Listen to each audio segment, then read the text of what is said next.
Today, we're talking about isometric games, and trust me, there are some absolute bangers out there. So let's jump right into the best isometric games you gotta play. Divinity Original Sin 2. This game is an absolute epic. You're dropped into Rivialon, this huge, incredibly detailed fantasy world as a godwoken, basically someone with a ton of magical power that everyone else wants to get their hands on. The story? It's so deep, full of choices that genuinely feel like they shape the world and your character's destiny. We're not talking about simple A or B options here. Sometimes your choices can have huge, unforeseen consequences hours later, and I love that. It makes every playthrough feel uniquely yours. But for me, the real meat and potatoes, especially from that classic isometric perspective, is the combat. It's turn-based, right? But it's not slow and boring. It's ridiculously tactical. Think of it like a puzzle where you're constantly trying to mess with the environment. Got a puddle of water, your mage can electrify it and shock a whole group of enemies. Someone left some oil on the ground, light it up with a fire spell and watch everything burn. The camera, seeing everything from above, lets you set up these insane elemental combos and chain reactions, and pulling off a perfect sequence of moves is just incredibly satisfying. It's like playing chess, but with explosions and magic. And the freedom in this game, it's insane. You can literally explore every nook and cranny, talk to almost any NPC, and if you have the right ability, even chat with animals, which leads to some truly hilarious and unexpected moments. The world just feels so alive and responsive to whatever crazy ideas you come up with. Plus, if you've got buddies, the whole thing is playable in co-op. Seriously, getting 3 friends together and trying to navigate this massive story, often with conflicting goals, leads some of the most memorable gaming sessions you'll ever have.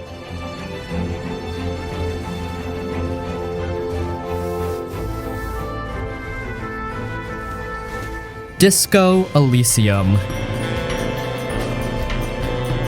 This game is something else entirely. Seriously, it's not like anything you've played before, and it uses that isometric view to just soak you into its incredibly unique world. So picture this, you wake up as a detective with amnesia, a hangover from hell, and absolutely no clue who you are or what's going on. Your first task? Figure out who you are, what happened last night, and oh yeah, there's a murdered body hanging from a tree outside. The brilliance of Disco Elysium is that it's an RPG where words are your weapons. Forget traditional combat with swords and spells. Here, your battles are fought in dialogue, in your own head, and through incredibly detailed skill checks. What makes it so groundbreaking are its mechanics. Your character isn't just a blank slate, he's got voices in his head, literally. These are your skills like logic, empathy, shivers, which lets you perceive the city itself, and they're constantly chattering, offering advice, conflicting opinions, and sometimes just outright insane commentary. You can even develop a thought cabinet where you internalize certain ideas which then give you buffs or deep. It's such a brilliant way to represent the internal struggle of a mind trying to piece itself back together.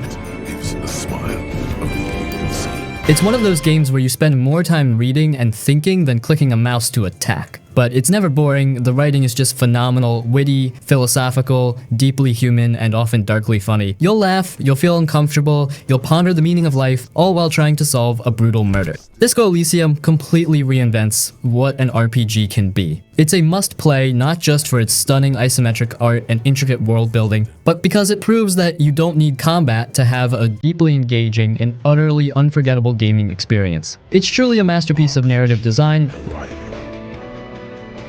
on the sea.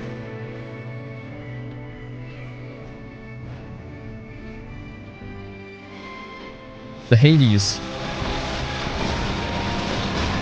Time for a game that will make you say just one more run about 1,000,000 times, Hades. This game is like a super fast, super stylish punch in the face in a good way. You're playing as Zagreus, who's basically the son of Hades, yeah, the grumpy boss of the underworld, and all he wants to do is break out and go see his family on Mount Olympus. Good luck with that, kid. So it's a roguelite, which sounds complicated but just means you're gonna die. A lot. But here's the magic trick. When you die, you just pop right back to the start, but you're a little bit stronger, you've learned something new, and the story actually keeps going. So dying is part of the fun. from that cool isometric view, you're constantly dodging, slashing, and blasting your way through rooms full of monsters from Greek myths. The fighting in this game is just so satisfying and smooth. It feels so good. It's super fast. You can dash all over the place, and you've got different weapons like a sword, a bow, or even a shield. And here's the best part. As you play, the Greek gods like Zeus, Athena, Poseidon will offer you boons, which are like special powers. One might make your sword shoot lightning, another makes you super fast, and you just keep stacking these up until you're a total powerhouse. Every time you play, you get a totally new mix of powers, so it always feels fresh and exciting. You're always thinking, what crazy combo can I get this time?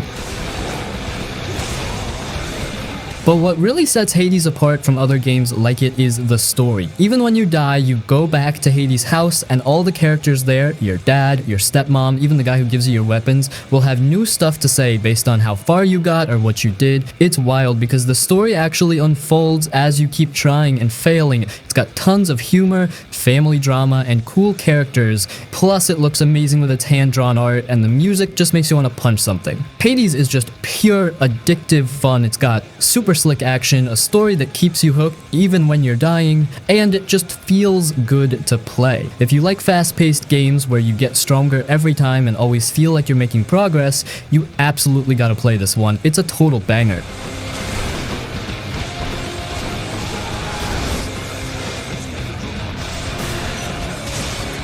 Baldur's Gate 3.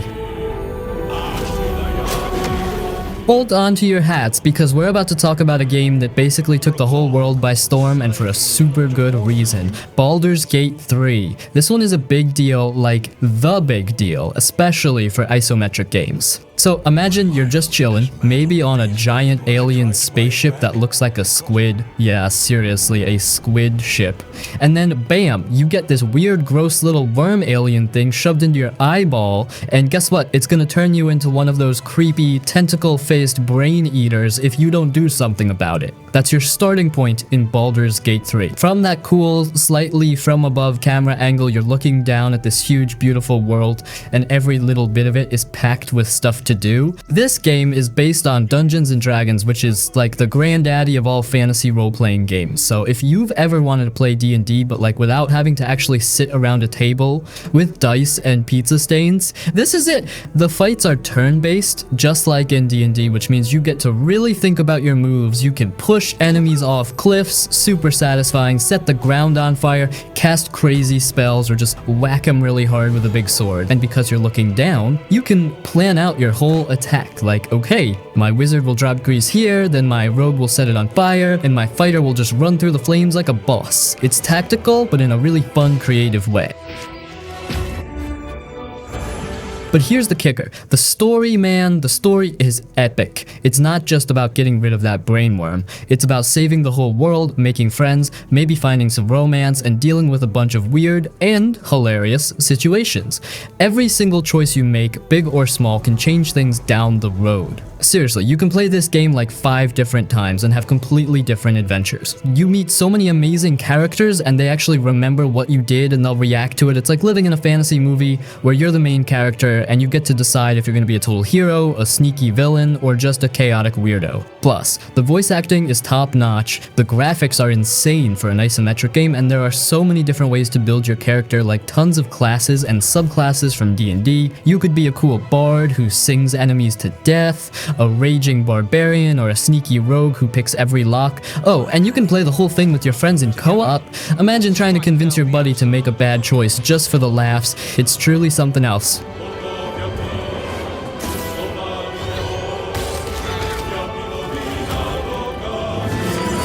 Pathfinder, Kingmaker.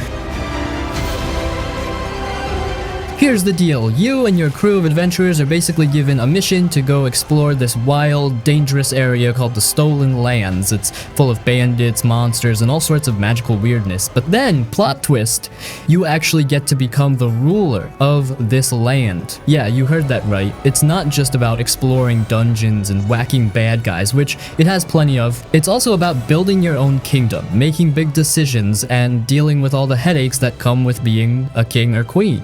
The game is based on the Pathfinder tabletop role-playing game, which is super similar to D&D, so if you've played that, you'll feel right at home. The combat is like old-school RPGs. You can play it in real time with pause, so you can hit the spacebar, stop the action, plan your moves, then let it go, or you can switch it to full turn-based, which is great if you want to really think about every spell and sword swing. From your isometric angle, you're always seeing the whole battlefield, which helps you figure out, okay, my fighter needs to tank this huge monster, while my wizard throws fireballs at those annoying archers over there. But the real kicker, the thing that makes Kingmaker stand out, is the kingdom management part. It's not just a little side thing, it's a huge part of the game. You've got to build up your towns, pick advisors, deal with problems like monster attacks or political squabbles, and make your kingdom grow.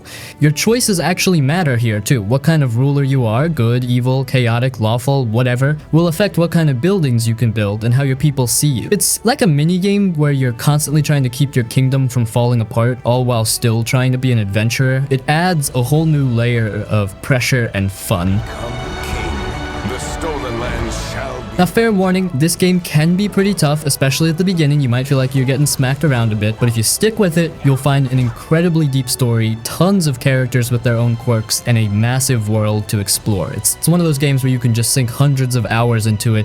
So if you're looking for an isometric RPG that lets you not just be a hero, but also build and rule your own fantasy kingdom, Pathfinder Kingmaker is definitely one you should check out. Just be ready for some serious decision making, both in a dungeon and on your throne. It's a proper adventure.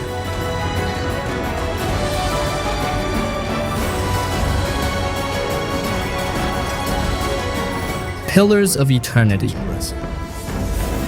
Something else. Next up, we've got Pillars of Eternity. If you're someone who misses those old school computer RPGs from way back, like the first Baldur's Gate games, then this one is basically a love letter to you. So here's the setup. You're just chilling, traveling with a caravan, and then boom, a magical storm hits, stuff goes sideways, and you end up getting this weird, creepy ability. You can suddenly see people's souls, their past lives, and even their darkest secrets. It's kind of cool, but also super messed up. Plus, there's this weird disease going around called the Hollowborn, where babies are born without souls. They're trying to figure out what's up with your new powers and what's causing this soul-sucking plague. It's a pretty heavy story, but in a good, really interesting way.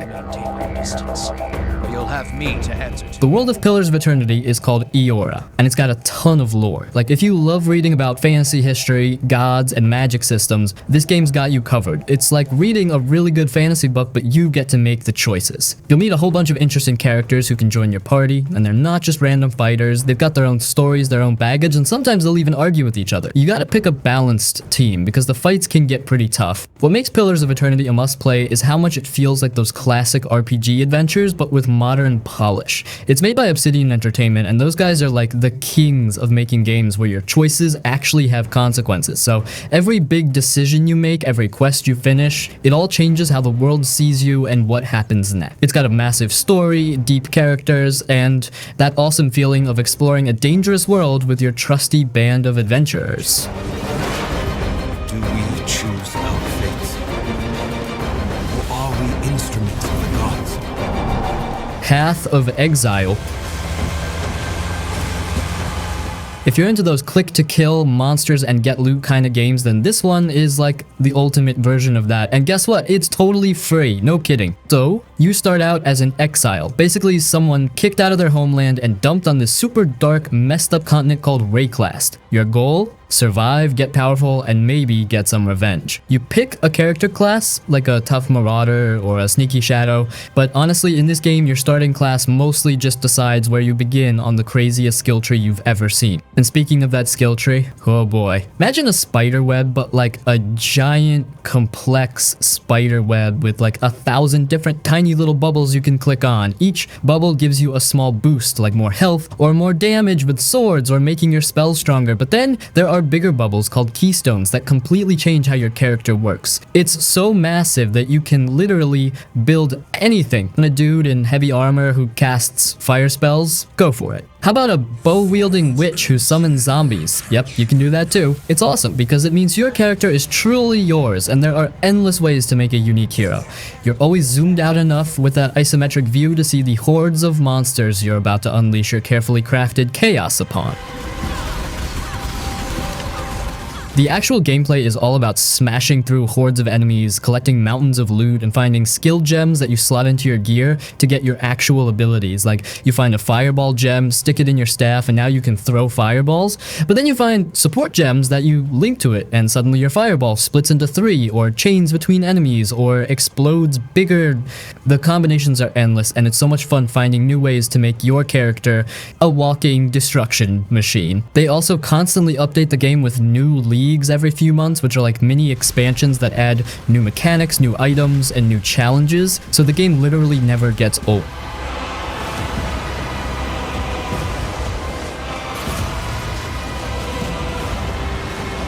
The Age of Decadence. Alright, my friend, buckle up, because the Age of Decadence is not like the other games we've talked about. If those other games were like a fun roller coaster, this one's like climbing a super steep mountain, barefoot in the snow, but it's totally worth it if you like a real challenge. So, picture a world that kinda looks like the Roman Empire just completely fell apart. Like, really, truly fell apart after some crazy magical war, and now everyone's just trying to survive in the rubble. There are different groups or factions all trying to get power, dig up old secrets, or just stab each other in the back. And you're just some dude dropped into this mess, trying to make your way. Here's the kicker, the big thing about the Age of Decadence: combat is usually a terrible idea. Seriously. In almost every other RPG, you want to level up your fighting skills and smash everything, right? Not here. If you get into a fight, especially early on, you're probably gonna die, painfully. This game is all about not fighting. It's about talking, sneaking, lying, backstabbing, doing favors, and generally being super smart with your words and actions. You build your character with skills like persuasion to talk your way out of trouble, sneak to avoid guards, lore to figure out ancient mysteries, or crafting to make cool gear. You'll spend way more time reading dialogue, making tough choices, and trying to scheme your way to power than you will swinging the sword. And those choices, oh man, they really matter. You can accidentally doom an entire city, get betrayed by someone you thought was your friend, or even get yourself killed just by saying the wrong thing. It's unforgiving, but in a way that makes you feel super clever when you actually succeed. From that isometric perspective, you're mostly looking at towns, ruins, and meeting rooms, figuring out who to trust, spoiler, usually nobody, and how to play different groups against each other. The game has tons of different ways to finish it, and each way can be wildly different depending on who you side with, what skills you focused on, and who you managed to tick off. You'll almost have to play it multiple times just to see all the crazy stuff that can happen. It's not pretty like Baldur's Gate 3, or fast like Hades, but the Age of Decadence is a true gem if you want an RPG that pushes your brain, not just your sword arm. It's tough, it's dark, and it treats you like an adult, letting you make terrible mistakes and live or die with the consequences. If you're tired of games holding your hand and want something that truly lets you roleplay as a cunning schemer or a silver-tongued diplomat and maybe die a lot trying, then you seriously need to check this one out. It's a hardcore RPG experience for sure.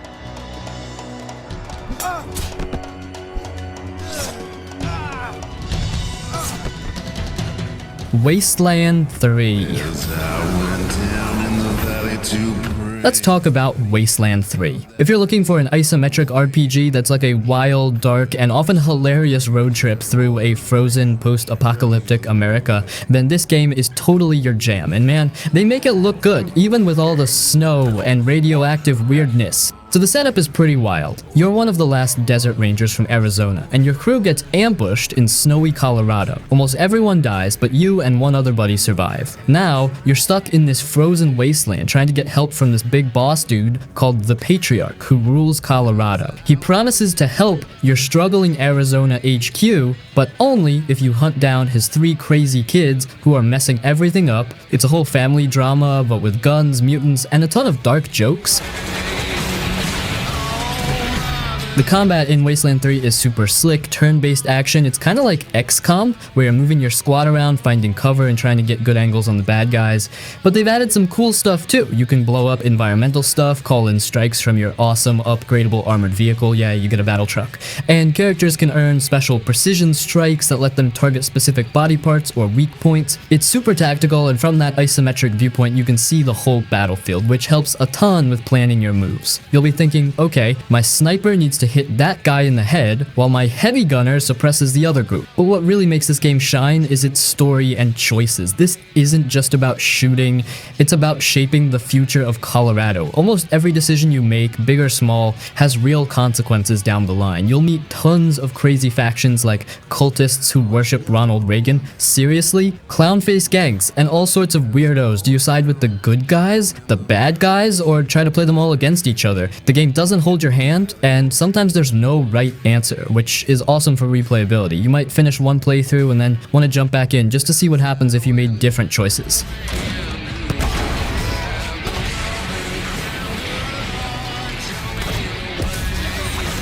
Pathfinder, Wrath of the Righteous.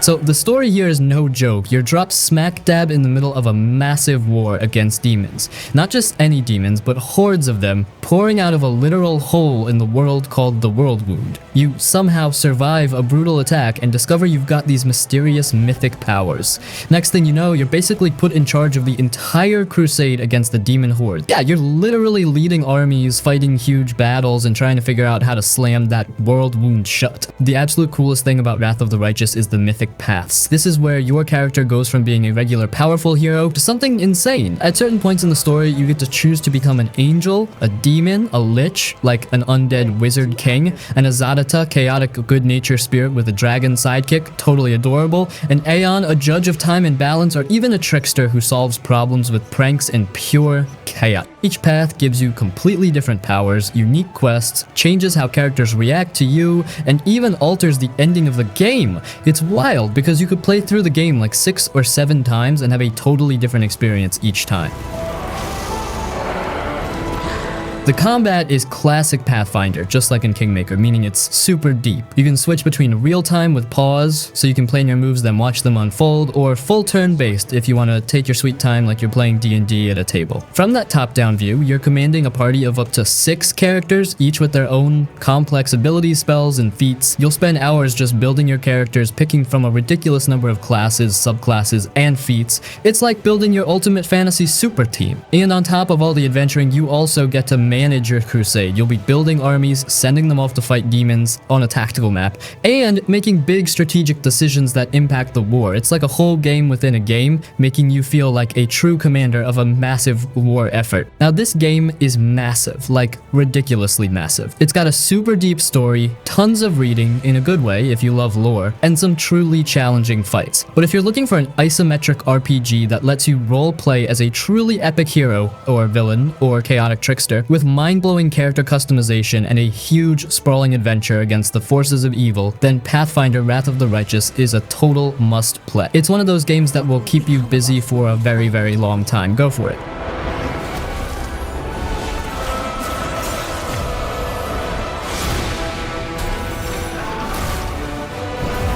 Warhammer 40,000 Rogue Trader.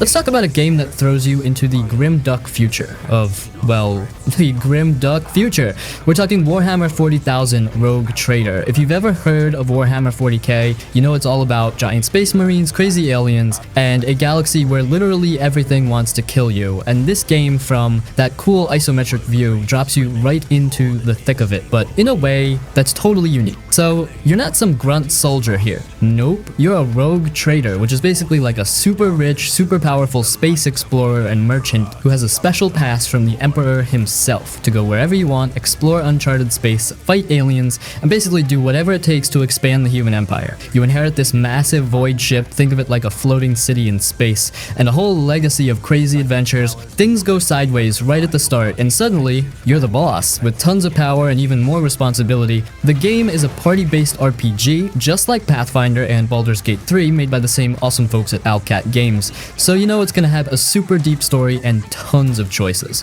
The combat is turn-based and it's crunchy in the best way. You're positioning your crew, using cover, unleashing crazy futuristic weapons like bolt guns and plasma rifles, and trying to outsmart hordes of cultists, aliens, and even demons. From your zoomed out view, you're commanding your squad like a general, making sure your tough space marine is soaking up damage while your sneaky assassin gets in a critical hit. It feels super tactical and cinematic all at once. But the coolest part is how you get to play your rogue trader. You're given so much freedom in how you act. You can be super dogmatic, which means you're totally loyal to the Emperor and will purge anything that even looks like heresy, and yes, that often means brutally murdering people. Or you can be iconoclast, trying to be a decent person in a brutal galaxy, which is a tough road. Or, if you're feeling spicy, you can go heretical, secretly dabbling in dark powers and maybe even making deals with demons. These choices aren't just little pop-ups, they change the story, how your companions see you. Some might even leave if you go too far down a path, and even affect the ending of the game. It's awesome how much freedom you get to shape your character's morality. You'll also be exploring different planets, dealing with weird alien cultures, engaging in shady trade deals, and even getting into big, epic space battles with your Void ship, which is a whole other layer of tactical fun. Your ship is like your mobile base, and it's huge, filled with thousands of crew members, so you're not just moving a little vessel, you're commanding a floating fortress. Xenos threats beyond number. All must be cleansed in his name. Icewind Dale, Enhanced Edition.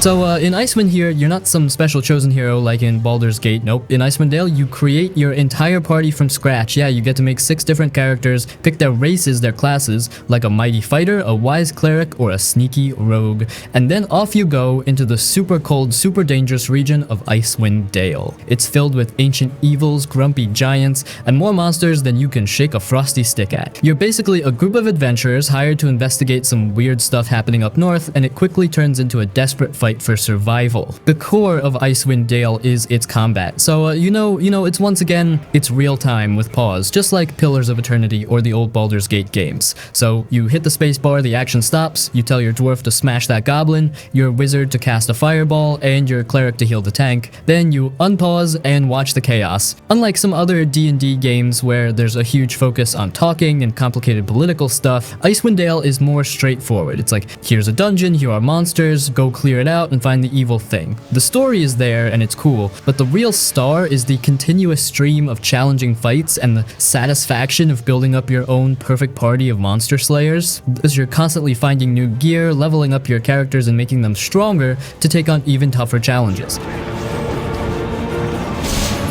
The Enhanced Edition just means they've spruced it up a bit for modern computers, added some quality of life stuff, and included all the expansions, so you're getting the complete package. It still looks and feels like a classic, but without all the old school headaches. So if you're looking for an isometric RPG where you get to build your dream team of adventurers from scratch, dive headfirst into tons of tactical D&D combat, and just focus on exploring dangerous dungeons and whacking bad guys in a snowy, magical wilderness, then Icewind Dale Enhanced Edition is a total must-play. It's less chat, more combat, and a whole lot of fun. Just make sure your wizard remembers to pack some fire spells. It's cold out there.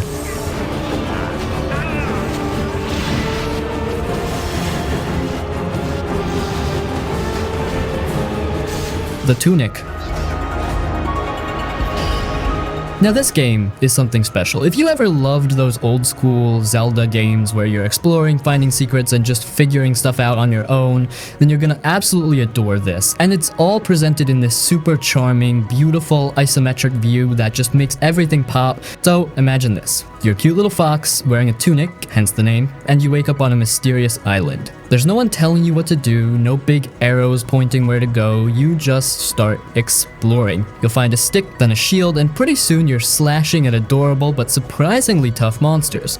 The game looks incredibly cute. Seriously, it's gorgeous, all bright colors and a sort of storybook art style, but don't let that fool you, this game can be pretty tricky. What makes Tunic totally unique, and why it's a must-play, is its brilliant use of an in-game instruction manual. Remember those awesome instruction booklets that used to come with old games? Well, in Tunic, you find pages of this manual as you play, and these aren't just boring text, they're beautifully drawn, half-written in a mysterious, unreadable language and full of little clues, maps, and hints that are super important for figuring out the puzzles and secrets. It's like the game is teaching you how to play, but you have to piece the lessons together yourself, which is incredibly satisfying.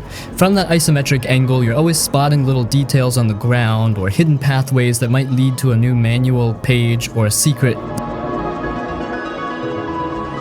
The combat is simple but challenging like classic Zelda. You're rolling, dodging, and timing your swings, and some of those boss fights will really test your skills, but the real joy is the exploration and the puzzles. The game doesn't hand you anything on a silver platter. You'll find yourself scratching your head, going back to old areas with new abilities, and suddenly having those aha moments when a hidden path or a coded message finally makes sense. It's designed to make you feel like a super smart detective slowly uncovering the island's many mysteries. Honestly, Tunic is a masterclass in discovery. It respects your intelligence, doesn't talk down to you, and trusts you to figure things out. If you love games that are charming on the outside but deep and challenging on the inside, with a huge focus on exploration and a truly unique puzzle mechanic, then you absolutely have to play Tunic. It's a little fox's big adventure and it's brilliant.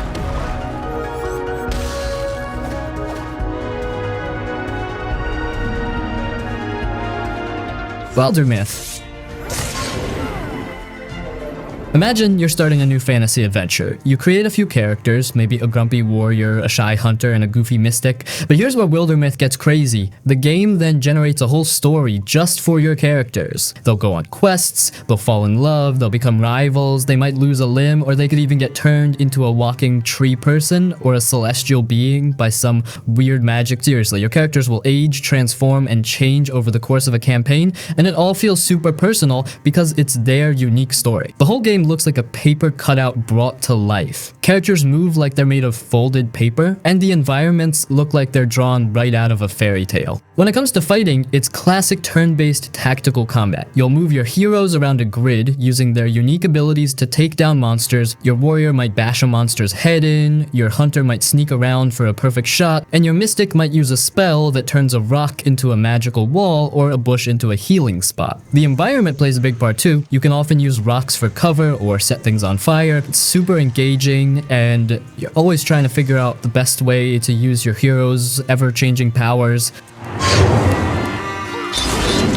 What makes Wildermyth truly special is how much you get attached to your heroes. You watch them grow up, face challenges, get injured, fall in love, and sometimes, well, they die heroically or tragically. But even then, their legacy lives on. You can keep them as legacy characters and bring them into new campaigns, so they're like old legends who join new adventures. It gives the game incredible replayability because every single playthrough is different, with new events, new relationships, and new ways your heroes might evolve. If you're looking for an isometric RPG that's bursting with creativity, has a super charming art style, and constantly generates amazing personal stories for your characters, then Wildermyth is an absolute must-play. It's warm, it's funny, it's sometimes heartbreaking, and it's always surprising. You'll fall in love with your little paper heroes, I promise.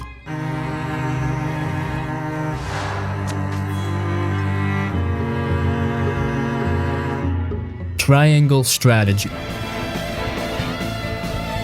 First off, let's talk about how this game looks. It uses something called HD 2D graphics, which sounds techie, but just imagine beautifully detailed pixel art characters moving around on these lush 3D environments with amazing lighting and water effects. Now the story, you're a young lord named Serenoa, caught in the middle of a huge war between three powerful kingdoms. They're basically fighting over who gets the salt and iron. Yeah, sounds boring, but trust me, it gets intense. It's a really grown-up story, full of political backstabbing, difficult moral choices, and characters with their own secrets and agendas. You'll spend a lot of time reading dialogue, but it's all super well written and engaging, like watching an awesome fantasy TV show. But the real coolest thing about Triangle Strategy is its scales of conviction system. At key moments in the story, you and your main advisors actually vote on what to do next. It's not just your choice, you have to convince your party members to vote with you.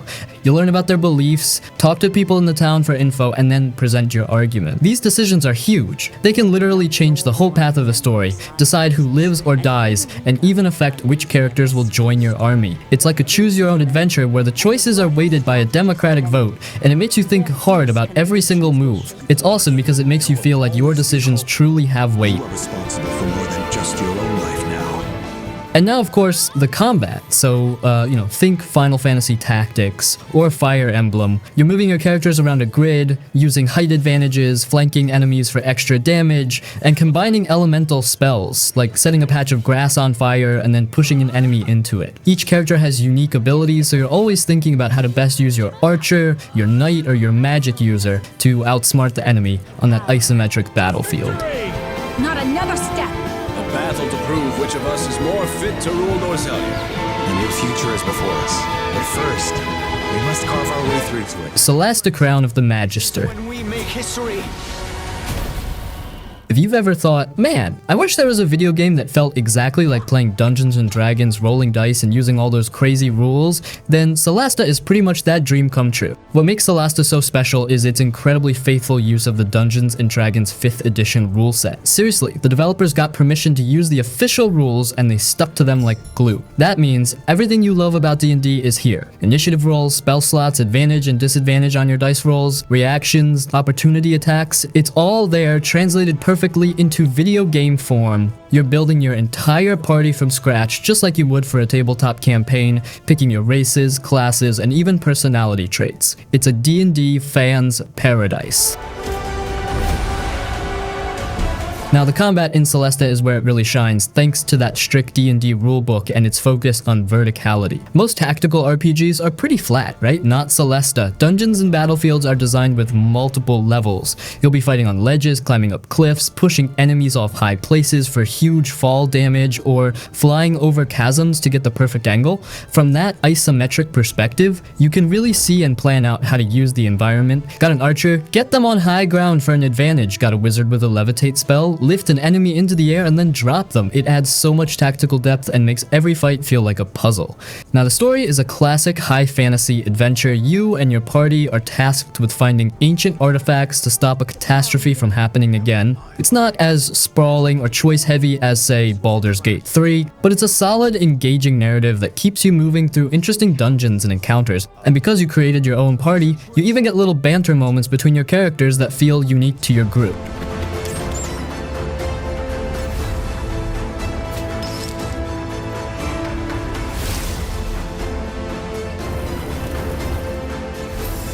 Transistor. You're a famous singer named Red, but something terrible happens. You lose your voice and everyone in your futuristic city of Cloudbank is being processed by these silent robots called the Process. The only thing you've got left is this giant glowing sword called the Transistor, which talks to you and somehow contains the soul of someone important to you. It's super mysterious, a little sad, but incredibly cool. You're basically trying to figure out what the heck happened and who's behind all this chaos, all while the city is slowly being erased. The game's got this amazing, almost cyberpunk meets Art Deco look. Everything is sleek and glowing, and the music, oh my gosh, the music is incredible. It's got this moody electronic vibe, and since Red is a singer, she even hums along to some of the tracks sometimes, which is just brilliant. Now, the combat in Transistor is where it gets really unique and brainy. You can move around in real time and whack enemies, but the real magic happens when you hit the turn button. Time freezes, and you get to plan out a whole sequence of moves like a tactical puzzle. You can dash, attack, use special abilities, then decide where you want to end up. Once you've got your plan, you hit go, and Red zips around, executing all your commands in a flash. After that, your turn ability goes on cooldown, and you're back to real time trying to dodge enemy attacks while you wait for it to recharge. It's super fun to figure out the best combos and feel like a total mastermind. And get this, all your abilities called functions are actually like programs you can slot into the Transistor. You can use them as active attacks, or you can use them as upgrades to other attacks, or even as passive buffs. It's like building your own custom loadout, and there are tons of ways to mix and match to find your perfect fighting style. Want your basic attack to also slow enemies down and chain to nearby foes? The game, you can do that.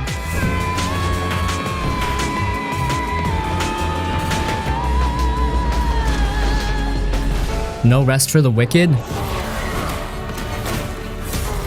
Now, if you've ever played those gorgeous Ori games like Blind Forest or Will of the Wisps, you know Moon Studios makes incredibly beautiful and emotional games. Well, they've gone and made an action RPG here. So here's the vibe. You're a holy warrior called a Serum who sailed to a remote cursed island called Isola.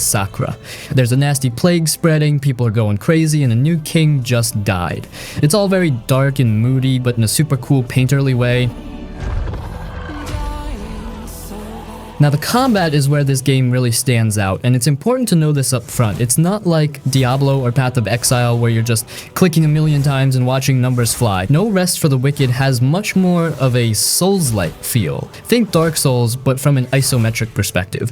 Every swing of your weapon feels heavy and deliberate. You've got to watch your stamina, time your dodges, parry enemy attacks, and really learn monster patterns. It's challenging for sure, but man, when you nail a tough fight and take down a huge boss, it feels so good. You're constantly thinking about your positioning, which is why that isometric view is perfect. On top of the combat, there's a huge focus on loot and crafting. You'll find tons of different weapons and armor, and they all feel unique. You can enchant your gear, upgrade it, and even craft stuff yourself. It's all about making your warrior stronger and finding that perfect build to take on the terrifying enemies you'll face. There's also a cool town you can slowly help rebuild, buying property and setting up shops, which adds a nice break from the intense adventuring.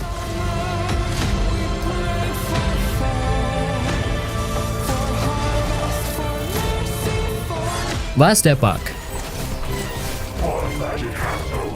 So this one is kind of opposite here. If you're a fan of clicking on a bazillion monsters and watching loot explode everywhere like Diablo or Path of Exile, then this game is absolutely going to suck you in. You're basically a hero caught in a cosmic battle across different timelines. The story involves you jumping through various eras, from ancient times to futuristic ruins, trying to stop a dark void from eating everything. It's a pretty cool setup because it means you get to fight different kinds of monsters and see diverse environments as you zoom through time. Now what makes Last Epoch truly shine, and why so many people are obsessed with it, is its build customization. It's incredibly deep, but also surprisingly easy to understand compared to some other ARPGs. You pick a base class like a mage or a sentinel, and then later you get to choose a mastery like a super specialized subclass, say a spellblade for your mage. Each mastery has its own unique skills and abilities, which is already cool. But here's the really awesome part, the game changer. Every single skill you use has its own dedicated skill tree. Yeah, you heard that right. Your fireball spell isn't just a fireball, it has its own tree where you can make it bounce, explode into multiple smaller fireballs, leave burning ground, or even turn into a different damage type. It means you can take the same basic skill and customize it in wildly different ways to fit your playstyle. It's like a Lego set for your powers, and you can build exactly the kind of monster masher you want. From that isometric view, you can then unleash your uniquely crafted mayhem on hordes of baddies. On top of that, the loot system is super satisfying, you're always finding cool new gear, and the game has a fantastic loot filter built right in, so you don't have to wade through a million useless items. You can set it up so only the stuff you want to see actually drops on the ground, which is a total lifesaver. And once you beat the story, there's tons of endgame stuff to do, like challenging dungeons and an awesome Monolith of Fate system that lets you tweak difficulty and rewards. The developers, 11th Hour Games, are a smaller studio, but they've done an amazing job of listening to the community and making a game that feels really polished and fun. It hits that sweet spot between being super deep for theory crafters, but also accessible enough for people who just want to jump in and blow stuff up.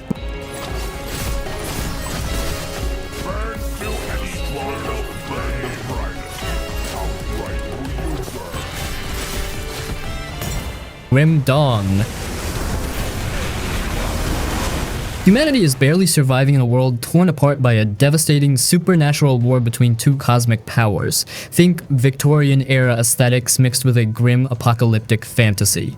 It's a bleak world filled with creepy monsters, grotesque abominations, and dangerous factions. You wake up as a possessed survivor, and you're quickly drawn into the fight to save what's left of humanity. The atmosphere is top-notch, it feels genuinely oppressive and dangerous, and the lore bits you find really flesh out this broken world. The core gameplay loop of Grim Dawn is all about that satisfying ARPG grind. Smash hordes of enemies, collect mountains of loot, and make your character an unstoppable force. But what really sets Grim Dawn apart from its peers, and why it's a must-play, is its dual-class system. Instead of picking just one class, you get to pick two. So you can combine a soldier with an occultist to make a tough, curse-slinging warrior, or a demolitionist with a nightblade to create an explosive, sneaky assassin.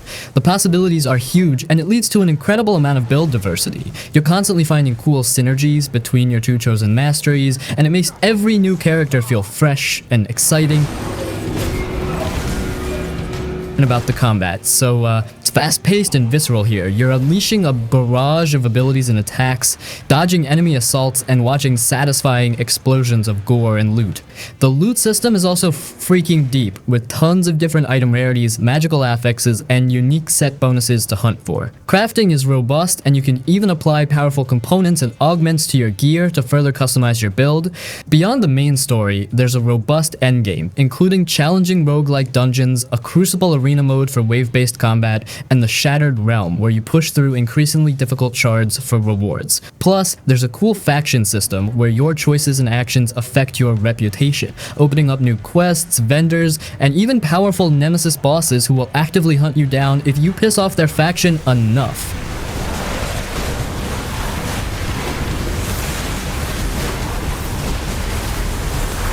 The Chronicon. So imagine you're diving into this dark fantasy world, but instead of cutting edge graphics, it's got this awesome, super clean, old school pixel art style. Like a tribute to the classic ARPGs, but with all the modern bells and whistles. You pick one of 4 classes: a tough Templar, a wild berserker, a nature-loving warden, or a dark magic warlock. And then, it's just non-stop monster smashing. What makes Chronicon so addictive is how incredibly fast and satisfying the combat is. You're not just clicking slowly, you're blasting hordes of enemies with powerful spells and attacks, watching numbers fly everywhere, and just absolutely shredding through dungeons. It feels incredibly responsive, and every enemy killed feels like progress. You can easily just lose an entire afternoon getting lost in the rhythm of killing, looting, and getting stronger. But here's the real magic trick, the thing that makes Chronicon a must-play for ARPG fans: the loot and the insane build variety. This game throws unique items, set bonuses, and powerful enchantments at you like candy at a parade. And every piece of gear you find can drastically change how your character plays. You can pick from tons of different skills for each class, and then modify them with runes and specific gear until your character is doing something truly wild and unique. It's the kind of game where you can spend hours just looking at your inventory, figuring out the perfect combination of gear to make your character an unstoppable force. You're constantly finding awesome stuff that makes you say, ooh, I can build that now. In the endgame, that's where Chronicon really shines. Once you beat the main story, which is cool but mostly there to get you started, you dive into endless dungeons, boss rushes, and anomaly tiers that get harder and harder. It's basically a never-ending quest to find better loot and push your character to absurd power levels. It's the kind of game you can sink hundreds, even thousands of hours into, just constantly trying to find that one perfect item or optimize your build even further.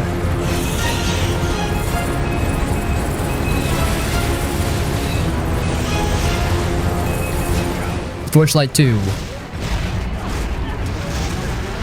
So the game starts with a bit of a story about a bad guy from the first game causing trouble, and you're the hero who has to chase him across the world to stop him. The story is pretty good, but honestly, what most people love about Torchlight 2 is just how much pure fun it is to play. The world itself is super colorful and bright, not dark and gloomy like some other games. Think vibrant forests, snowy mountains, and spooky deserts, all looking great from your high-up view. Every area feels new and cool to explore. You get to pick from 4 different kinds of heroes, and they're all super unique. There's the engineer, who's like a tough guy with big wrenches, and he can even build little robots to fight for him, which is super cool. Then there's the outlander, who uses guns and bows to shoot enemies from far away, sometimes with 2 weapons at once. If you like magic, the Ember Mage is your pick. They can blast enemies with fire, ice, or lightning spells, making everything explode. And finally, the Berserker is a wild fighter who uses claws and animal powers to shred bad guys up close. Each hero plays totally different, and they all have special skills you can pick to make them exactly how you want. You can really make a hero that feels special to you. But here's the absolute best part of Torchlight 2, and it's something almost no other game does. Your pet. You get a loyal animal friend like a dog, a cat, or even a super cute ferret who fights right alongside you. They're not just for show. They actually help you in battles, and get this, when your backpack gets full of all the awesome loot you find, you can actually send your pet back to town to sell all your junk. They run off, sell your stuff, and even come back with potions for you. It's seriously the best thing ever because it means you spend way less time going back and forth to town and way spending more time smashing monsters. No more breaking your finger clicking sell all. The fighting is super fast and feels amazing. You're constantly hitting buttons, using cool skills, and watching monsters blow up into showers of gold, weapons, and armor. It's just non-stop action that feels really good. So, if you're looking for an isometric action RPG that's just pure, happy, monster smashing fun with tons of loot, unique characters, and that awesome pet system, you absolutely have to check out Torchlight 2. It's a true classic that's easy to get into and will keep you busy for a super long time. You'll love it, I promise.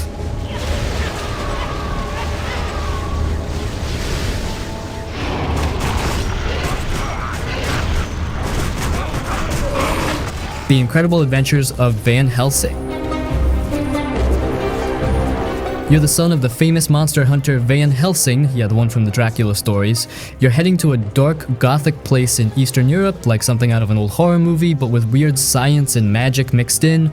It's full of creepy creatures, angry robots, and all sorts of freaky stuff. You're just trying to clean up the monster problem, but things get wild pretty fast. The world feels really unique and cool, kind of like a twisted fairy tale. Now, here's what makes this game super special. You've got a sidekick, and she's awesome. Her name is Lady Katarina, and she's a ghost. She floats around next to you cracking wise and giving you sarcastic comments, which is hilarious. But she's not just there for laughs, she actually helps you fight. You can tell her to attack enemies or stay back and make you stronger, or even turn into a mist to confuse bad guys. You can level her up, give her gear, and customize her just like your main character. Having her around makes the game feel like you're on a buddy adventure, and her jokes totally lighten up the spooky world.